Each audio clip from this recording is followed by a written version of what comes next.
So that there is Andrea. She's Dutch. If you happen to be doing the dishes and you were just listening right now, or if you had been listening to the podcast version of my show, you probably thought that that girl is having the best sex of her life.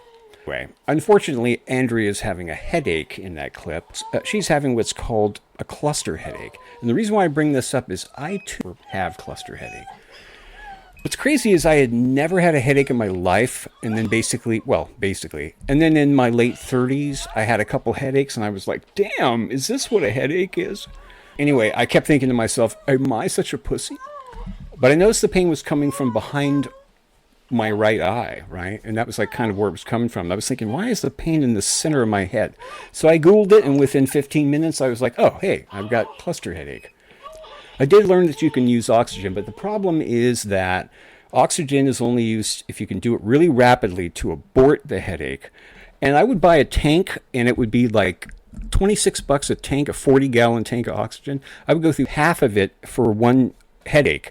And so $15 a headache, which would have been fine, but I only had about a 40% success rate. So I said, forget it. Anyway, so about a month ago when I started working on this project, I had a cluster headache. And I've had like 6 or 7 since then, and I'm praying that it doesn't settle in, will fade away.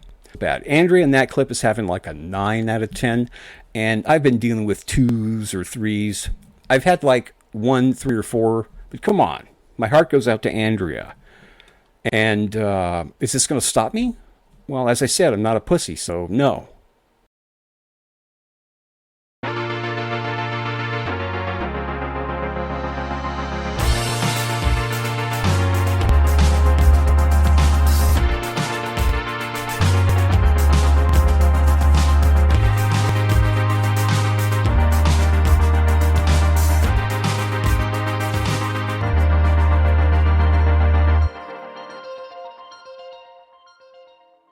Welcome to Peter Klein Presents Fix the Media. You know it, I know it. The media is corrupt. And on this show, we seek to clarify our vision of the world, get a better understanding of things, through analyzing and critiquing the news media and entertainment media as well, to determine what's real, what's fake, what's propaganda, and what is essentially lies.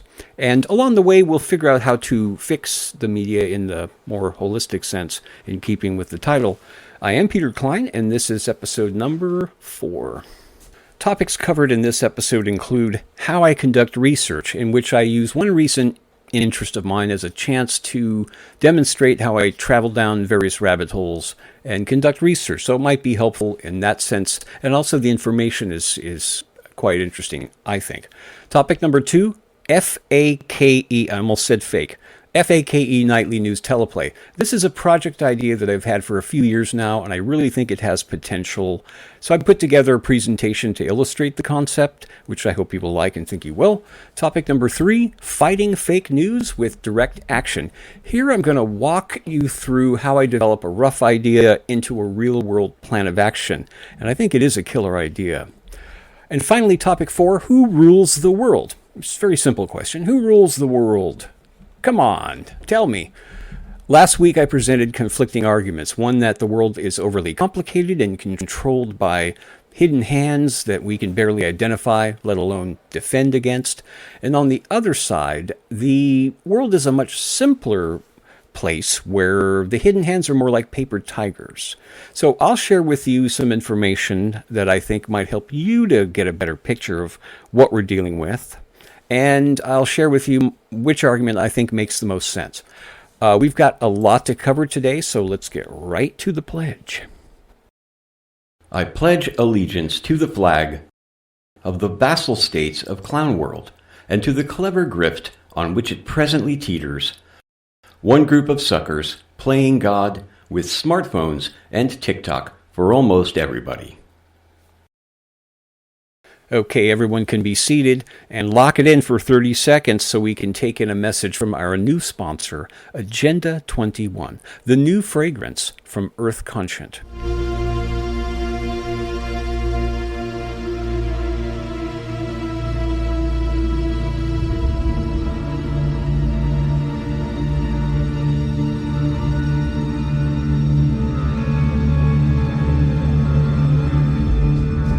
Agenda 21, a new fragrance from Earth Conscient.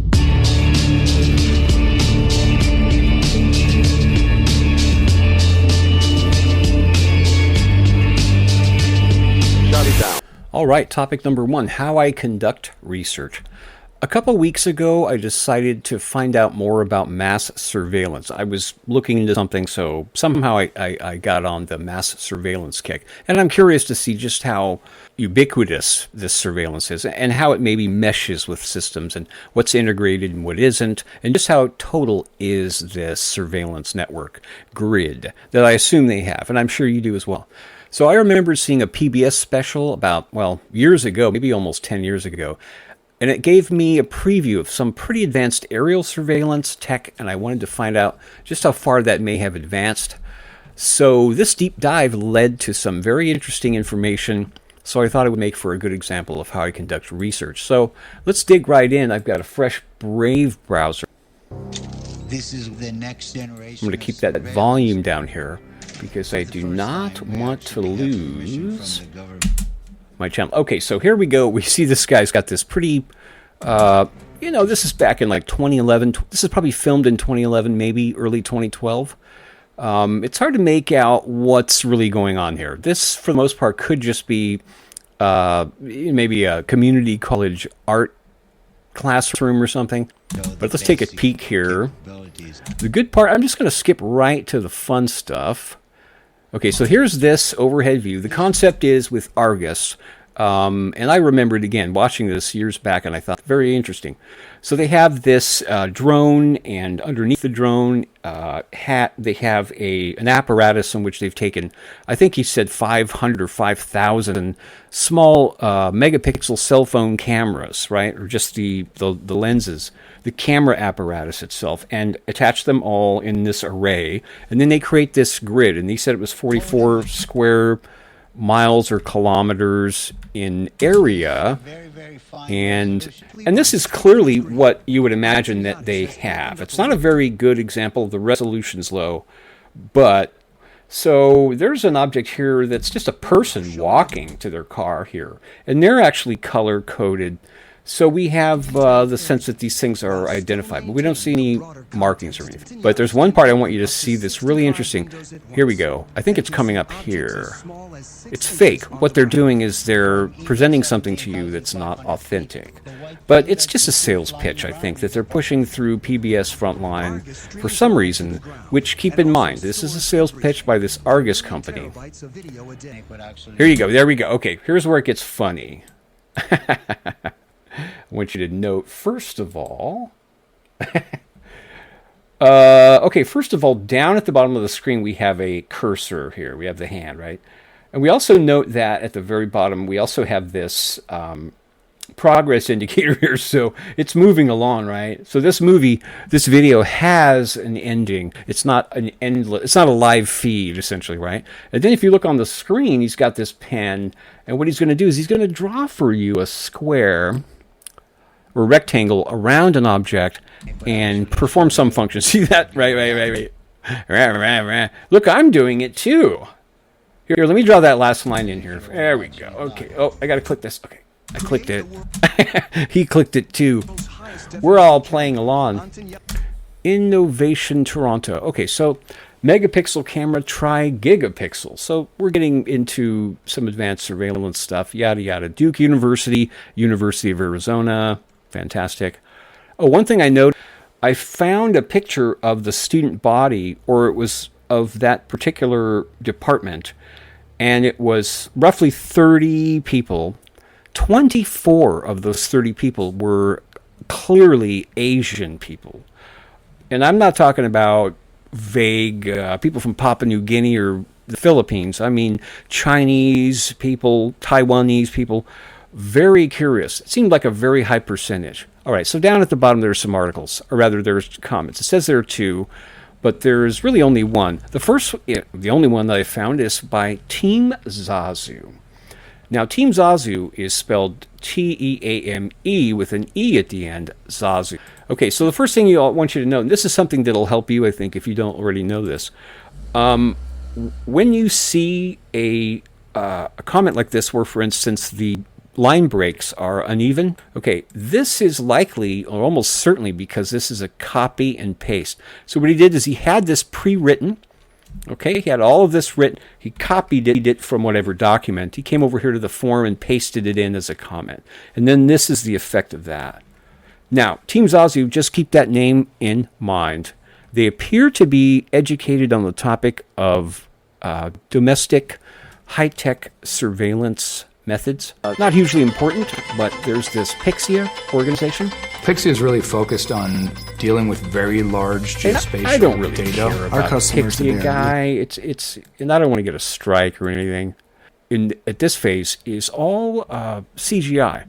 There's nothing real here. Text. Take something this small and literally put an entire country's worth of data on it. Or, if I wanted to go even smaller, I could put it on a flash drive. Okay, so right away we know that, wait, this is some kind of strange medicine show or something. I have no idea. But that's actually a pretty well-to-do company that are pretty advanced in this stuff. Okay, then I found a couple more references to Team Zazu. And I thought, what the hell is Team Zazu? So the first thing I thought to do was, let's do a search for them and find out what's going on in social media. So I found a Facebook reference to this, Team Zazu. Now this is one with the T-E-A-M-E again. Let's see what it says here. Here are the photos.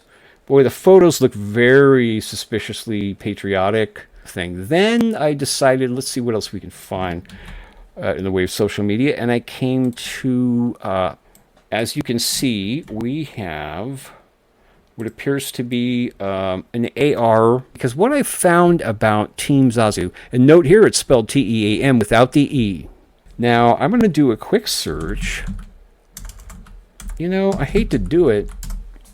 I should have probably gone to Bing. But I'm going to do Team Zazu with the E. And what I'm looking for is a YouTube video. What do we have here? Team Zazu. Let's see if this is the one. It sure is. Okay, so let's watch a quick video. See what we got here. Hello. So this is Join Team Zazu, dedicated to all forms of emergency preparedness, specializing in zombie apocalypse counterinsurgencies. All right. I don't want to cut off too much because of the way the screen is set up here, so I may have to back off of that.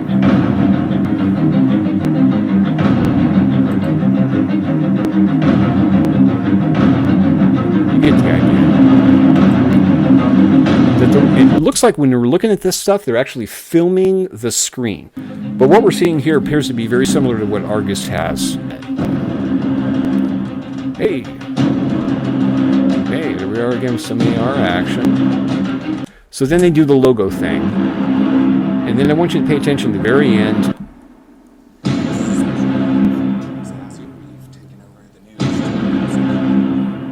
You know what? This is what I was getting at. Now they're closing the thing off with a scene of a guy.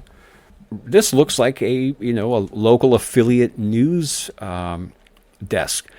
And so why is this guy there? And by the way, I won't do it, but I listened very carefully.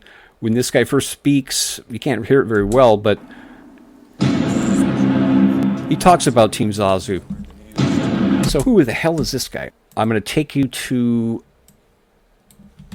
teamzazu.com. Imagine that. I found teamzazu.com, and when I got there, I found this. Okay. And I got a little excited because I thought, wait. This is an old site. There's going to be stuff left here. It's going to be remnants and things. And then there's this. Oh, we got a menu here. Right on.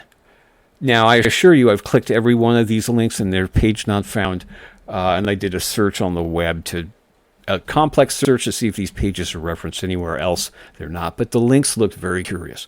TV playlister, presentation, slideshow, special access, flash traffic, junior core, research and development.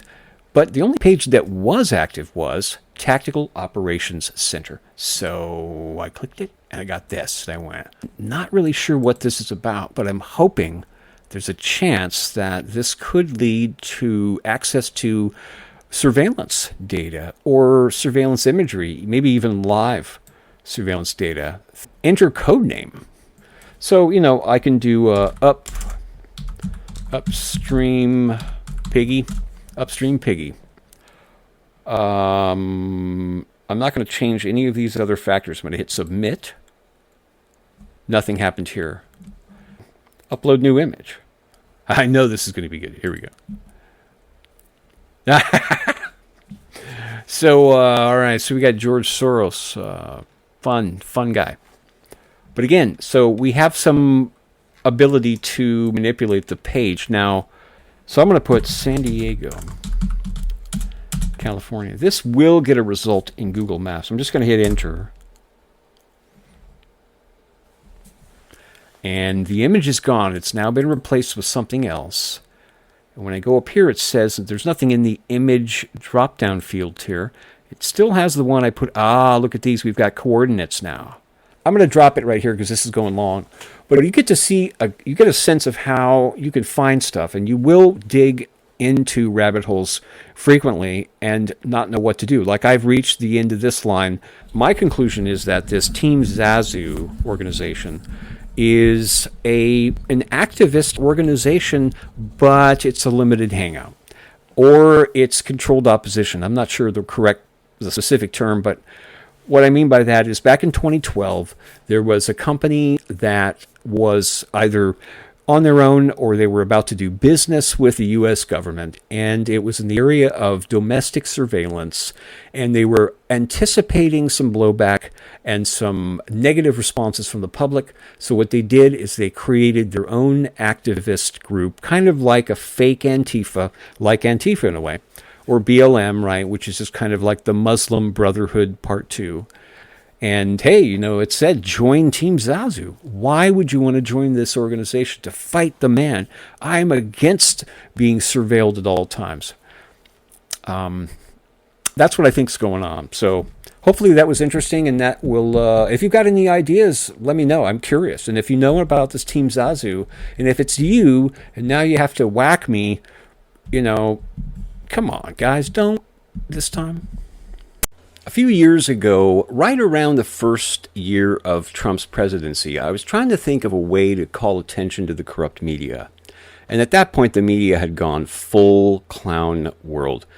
It was a new plateau. There was no longer any pretense of objective journalism. I was trying to imagine a new format of some kind, but I was concerned about being canceled. And I was looking for a way to be critical, but maybe without doing so directly. Anyway, somehow I landed on the idea of doing a nightly newscast. But I wanted it to be sarcastic and maybe pretending to be like the mainstream news, but ironically. And then I thought, so who could I get to play the news anchors? There's no way in hell that I could pull this off. And then it dawned on me to use puppets, okay? And I mean high-quality puppets, though. And the set would have to be real, too. None of this green screen crap we've all seen. And that led to the concept of F.A.K.E. Nightly News.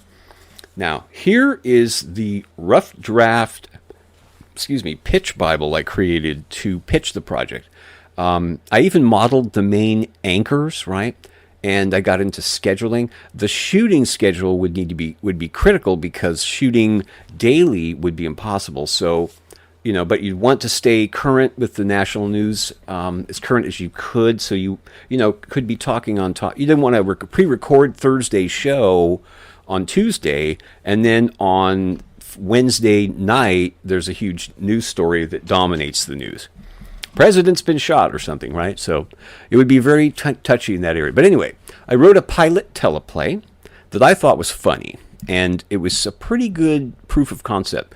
So the other day I thought, why don't I try to put together a video with some stills and audio to bring the teleplay to life?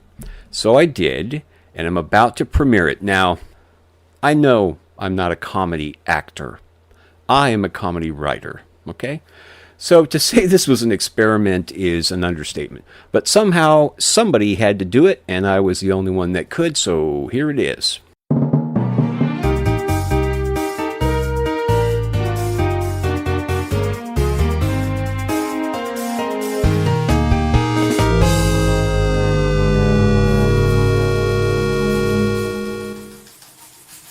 Good evening and welcome to F.A.K.E. Nightly News. My name is Pete Sweet, and today is Thursday, May 18th, 2017. I am joined in the F.A.K.E. studio by Cynthia Titsonoritz. Cynthia? Hi, everybody. Woo! That an unnamed source within Comrade Trump's administration revealed the real reason for the firing of former FBI Director James Comey. Apparently, during one of their regular private afternoon meetings in a penthouse suite at Mar-a-Lago, where they both usually emerge wearing only bath towels, Comey reportedly made off with Comrade Trump's teeth whitening system.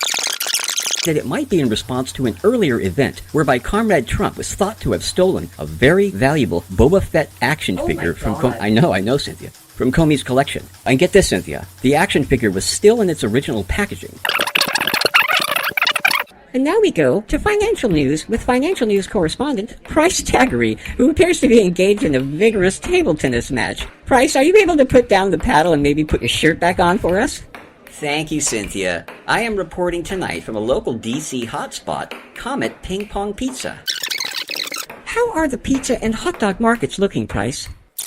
That's the perfect scenario to enjoy a good cheese pizza or hot dog with your choice of sauce. I myself prefer to be the first to enjoy the pleasures of a fine slice of pizza.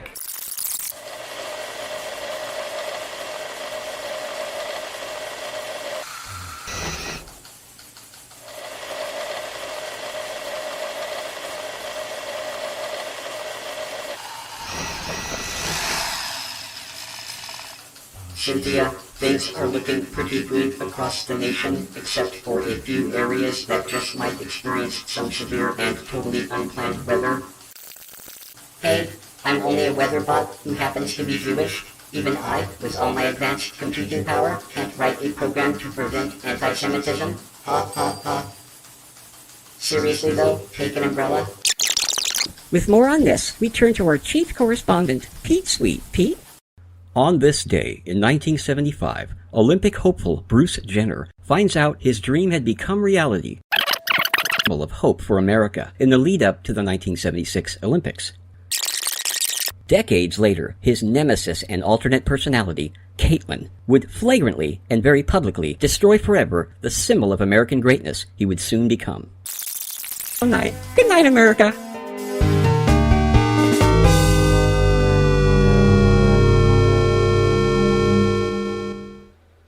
After seeing that, I wonder if we even need to hire actors or use real puppets. Yeah, we do. And the acting needs to really kill. Shooting on a real set and some slick editing will really tie it together nicely, I think. If you can imagine all of that for 10 minutes every night, don't you think that would be a hit? I mean, I think it's possible. And it depends on what we're doing with it, but, something short and punchy, and zany. It would definitely require funding, and I'm not sure of what the true cost would be or where the funding might come from. But hey, if you have some ideas for that or for strategy or potential voice actors or show funding, call the show hotline that pops up intermittently on the screen, or email me at pkphost@protonmail.com. I'd like for this to be developed and given a chance if it seems viable. All right, so now we move on to topic number 3, fighting fake news through direct action. Are you familiar with the Yes Men? Or have you heard of the antics of Jonathan Lee Riches? Here are the Yes Men posing as Shell executives. I believe they were presenting something to the UN. Here they are posing as Dow Chemical executives and announcing a $4 billion Bhopal cleanup initiative. In reality, Dow Chemical just left everything. Here's Jonathan Lee Riches in the city in Connecticut, you all know, the morning after the school shooting, claiming to be Jonathan Lanza, a cousin of the shooter who wanted to apologize on behalf of the family. Here's Jonathan getting a ton of media attention for representing Muslims for Hillary. Of course, the yes men don't want to make people eat burgers made from the feces of other people, like in their Reburger project. And Jonathan wasn't really a Lanza family member, and he isn't actually a Muslim who supports Hillary Clinton. These are examples of direct actions that can bring attention to hypocrisy, shine a light on corruption, and they can be a total surprise that has the target scrambling to respond. And when they do respond, they always come off poorly, by the way. Okay, now we need to switch gears. Okay? 10 or more years ago, I discovered this.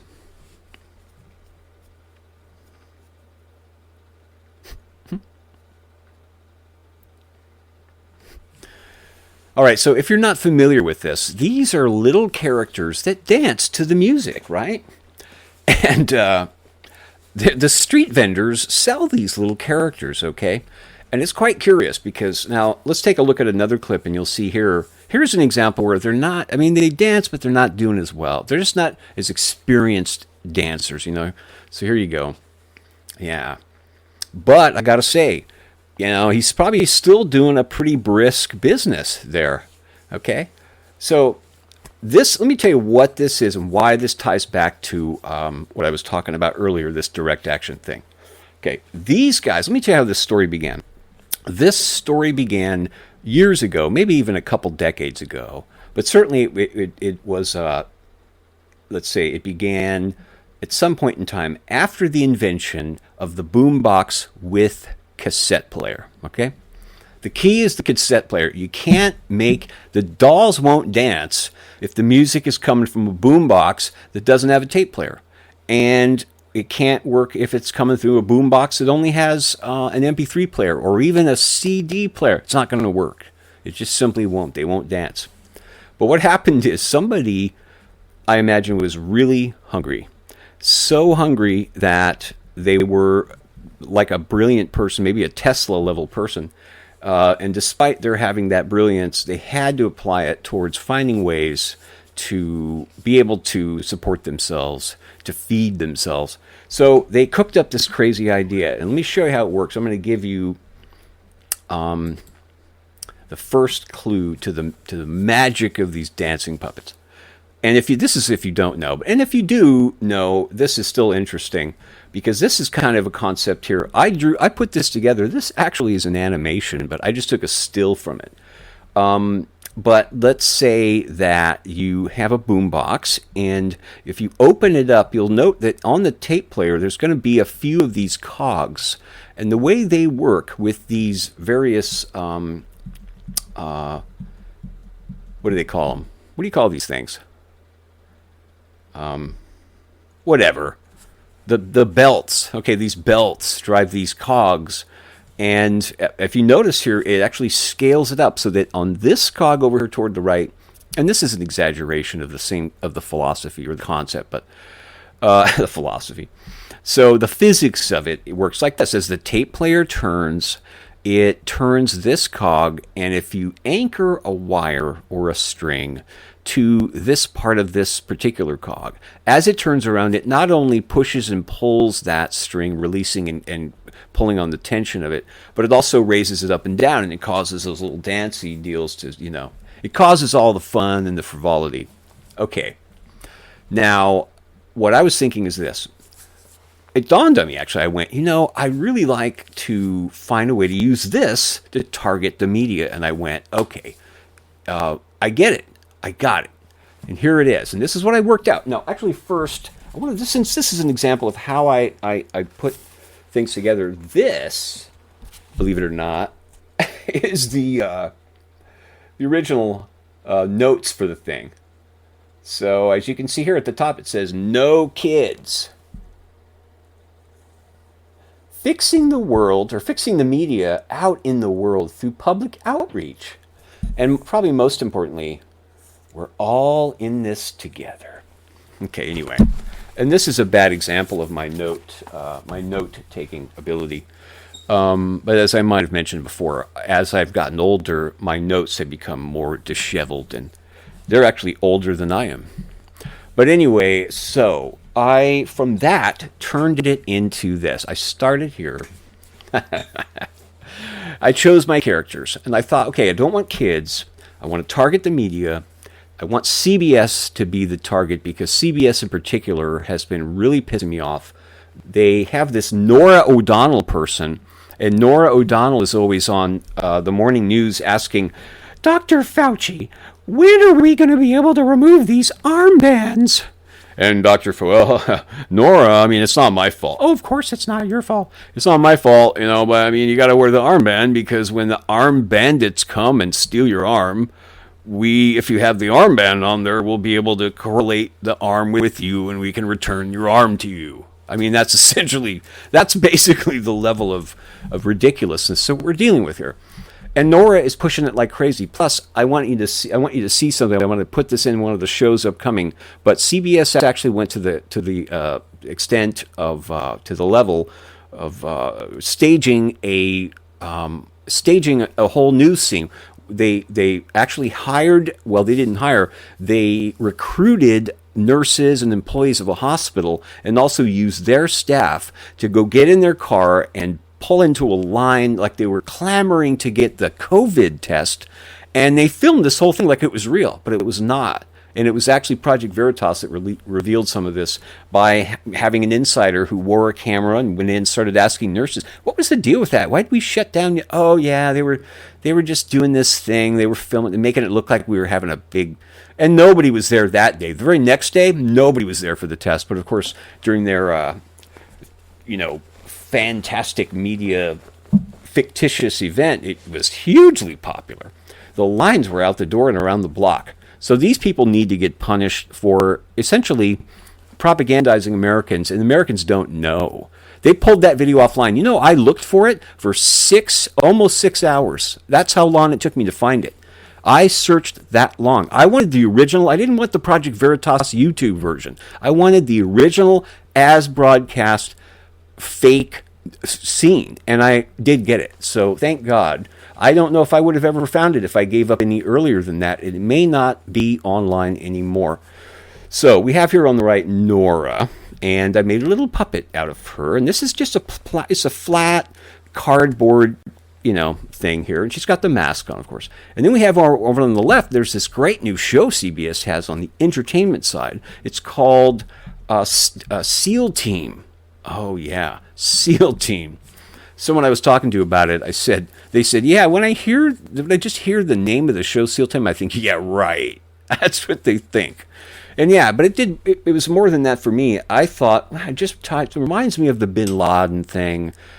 And this person also said, back in the day, no Navy, you basically would never, it was like a Navy SEAL running into a SEAL was like, they were like unicorns.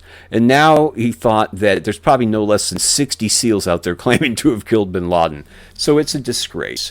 And this show, their new show, SEAL Team with David Boreanaz, if I'm saying his name right. And it's not so much this guy. He may not know much about what he's doing, but he's a puppet for sure. So here he is in puppet form. Now, where it goes from here they are in their packages. So on the left, CBS dancing David Boreanaz dances to the music with the help of Elon Musk magic. I added that part. Here's part of the way I want to do it where I feel a little better. Because I'm going out on the street like these guys that are doing it on the street corner for money, trying to scam people into buying this thing, telling them, just put it in the freezer overnight, and then in the morning take it out and put the stereo on and the music. Anyway, and I'm doing an accent. I didn't mean to. I'm not. You can cancel me. I know I'm a racist, but... and it says no batteries required, and our gift to you. That's also really important. And I'm only going to need to make like 20 or 30 of these things, but I need them to be pretty decent quality. And hopefully they'll turn into little collector's items later. Now, here's the rest of the story here. This is where it gets great. See, I'm going to turn it in. I'm going to have this a stand. I'm going to have this all collapsible, right? So I can go to the scene, set the thing up, Nora and David dance with the help of Elon Musk's new magic tech. All right. I just threw that in there because I figured Elon Musk, hey. And up top it says CBS All Access. And I'm going to have a CBS microphone with the CBS call box on it as well, with the CBS logo, so I can interview people on the street. Hey. And so here's how it works, too. If I didn't get into this, I didn't mention this, but so that string is an invisible monofilament. Magicians are used to this type of thing. And it runs from a little hole in the side of the boombox down at an angle across to a backpack, typically, or something else where they can anchor the other end of the string. And then these characters are just slipped on there. There'll be like a little groove where it can slide on, and if the balance is right, you can get it to dance good. Now I'm going to move to the next scene. I want you to look as I flip these to the real setting. Pow. So there's the equipment. That's what I'm going to bring, and then pow.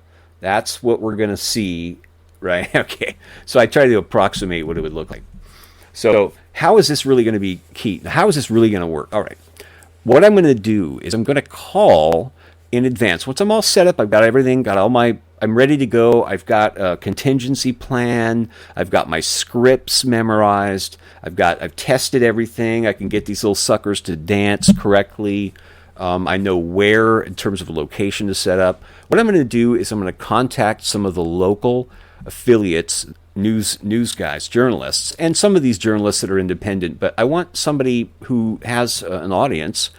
And so it's probably going to be a mainstream type of person, but maybe one who's at least angry at CBS, so not a CBS-related affiliate, and or they are a bit of a dissident and they're not exactly proud to be part of the amazing quality journalism of the present day. So they're looking for little subtle ways out. So for instance, somebody who might have written an opinion piece about some other kind of culture jamming, either the Yes Men or John Rich's, would be a perfect target.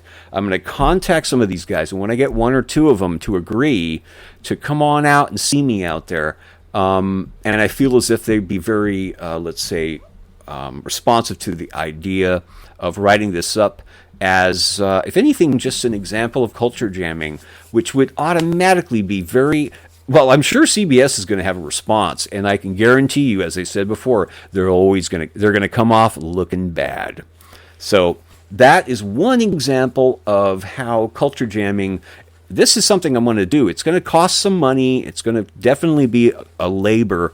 So it's going to be a while before I can get out there. But don't be surprised if sometime in the future you see a new show and the whole show is about the actual turnout and the response from this. Because this thing is, I think, going to be made real. And it's just one example of the type of thing that you can do to really indirectly, if anything, target the media. They're already killing themselves and they're dying on the vine, but something has to happen to push them over the edge. And this is the type of thing that we need to do, something in this direction. So keep in mind, CBS, not great. And take a look for this coming in the near future.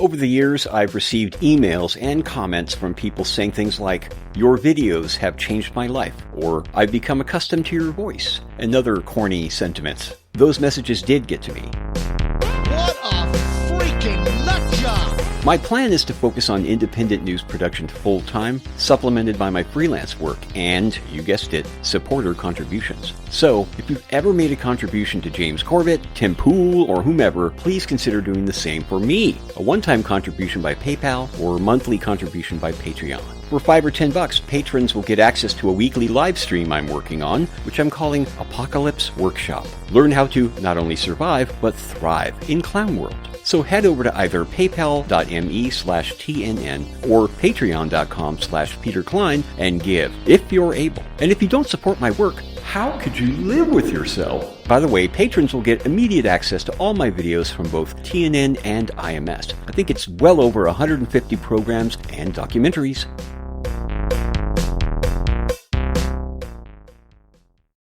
And finally, our last topic, who rules the world? In the last episode, I asked the question, Clown World has how many rings? And by that I meant, who are the people and what are the institutions that hold the power in our world today? To a conspiracy theorist, like let's say a 9/11 truther, that question is like the grand prize, the triple crown. And I think most people would be curious to learn who's really in charge, and if only in the United States, but worldwide as well. So before I go on, I want to confess that I am not going to answer the question, who rules the world? As I think I clearly alluded to in the last episode, without saying it exactly. And I don't want to be like a bait and switch kind of show. But this was a difficult topic, and this is probably something that I don't want to do as the last, just kind of as topic 4, and now we're going to look at another thing. No, this is something that takes a lifetime of effort maybe to really get even close to the answer. But I think we can do some good towards arriving at a reasonable theory. So, and it should be obvious to any thinking person that any answer I give is only one person's opinion. It may be stated with conviction, but nonetheless, it is just one person's theory. I will, however, be presenting some information, some ideas that I hope to distill into a more definitive answer for the future. The first thing to consider when attempting to identify who's really in charge is secrecy versus openness. Now, we've all heard of the Freemasons. That is a society that, although open about their existence and the general possession of secrets and esoteric information, still, their higher purpose and their activities are kept secret. They even admit that their society is structured specifically to divulge secrets along a hierarchical plateau as you move up the various, kind of like Scientology in the, I'm OT5, man. I'm OT5. When you get to learn about Xenu, oops, boom, you're out. No Xenu for you, buddy. We're going to send you back to Sea Org. Anyway. So that's an organization that we know holds sufficient secret information to be a power base or authority completely unknown to most people. In contrast, there's the government of the United States. That's a structure that is built on the principles of openness, designed to be transparent in its structure and activities generally. I think it's safe to say there's plenty of room for shenanigans, but ultimately it would be difficult to conceal a massive power base within its framework. That is likely a central reason why politicians and administrators in the U.S. government conduct all of their abuses of power and corruption outside of government. That isn't to say certain government agencies don't have structures in which to hide activities, such as the FBI. There was a time when the FBI held secret dossiers on most high-profile Americans. Even the Freedom of Information Act doesn't prevent the FBI from simply failing to comply and keeping whatever secrets they want to keep. But the partly secret nature of the FBI pales compared to the CIA, for one example. The CIA has very few obligations to disclose what they do and what they don't know, or even what their greater initiatives are. So we should be careful in our assessment of organizations and their place within the greater framework. We should always consider to what degree they are operating openly or secretively, and what, if any, checks and balances are in place to oversee them. Now, one way to look for power and authority is to consider practical things and or fundamental aspects of society. For example, to practice medicine in the U.S. requires a medical license. If you're an MD and you want to practice or provide service in a community, you have to contact your state's medical board, medical licensing board. Similarly, if you're a company that just invented a new supplement, a health supplement, and you want to market that, you've got to contact the Food and Drug Administration. So these authorities are inherently powerful in their authority to conduct the business they were created to, but what hidden powers lurk within or underneath that authority? Now, consider then the international banking industry. Here we have a very small society of companies that possesses rare abilities, none of which are due to any rare skills they possess. They are all capable of conducting business internationally, and most uniquely, they generally govern themselves. So, if there's a scandal or a large-scale crime, certain governments may hold hearings or even pass legislation, but that does little to impact a society that is self-governed. So it's my theory that the banking industry is where we should look for a good portion of that power we're seeking to locate. Now, 100 years ago, companies would market a lipstick as being long-lasting. A shirt was marketed as being durable. A truck was marketed as having more power to haul livestock. The economy of the world was largely based on this practical model whereby products met certain needs of the consumer, and it was marketed to them based on what they would actually do, how they would actually meet needs. Today, clothes are almost never marketed for their durability or utility. Think of a Calvin Klein ad, okay? Two gaunt and bored-looking young people embracing on the beach in black and white with the words, Calvin Klein, smell it. So in today's advertising world, the most commonly sold benefit is probably happiness. A woman is shown driving some make of car while being well above average attractive, right? Young and seemingly carefree. It's the middle of the day. She doesn't have kids doing it. She doesn't have any obligations because she's at least in the moment, it sure appears that way. And she's so damn happy and smiley and pretty and healthy looking that she can't have much stress. So she certainly doesn't have any. She can't have a husband or anything like that. So, but it isn't the clothes or the car makers I'm getting at here. Neither is it the ad agencies, right? It's the network and cable TV broadcasters, the media. On any popular 24-hour cable channel, you'll probably find no shortage of these ads selling lifestyle or even mystery benefits, right? But you'll also find other things being sold, like philosophies and ideologies, or even worse, reality itself is being sold. But what the customer's getting instead is some other convenient fiction and not reality. So, who rules the world? Maybe it's the Freemasons, the FBI, the CIA, the banking industry, Calvin Klein, or maybe the network and cable TV broadcasters. I feel like we're getting closer to the answer.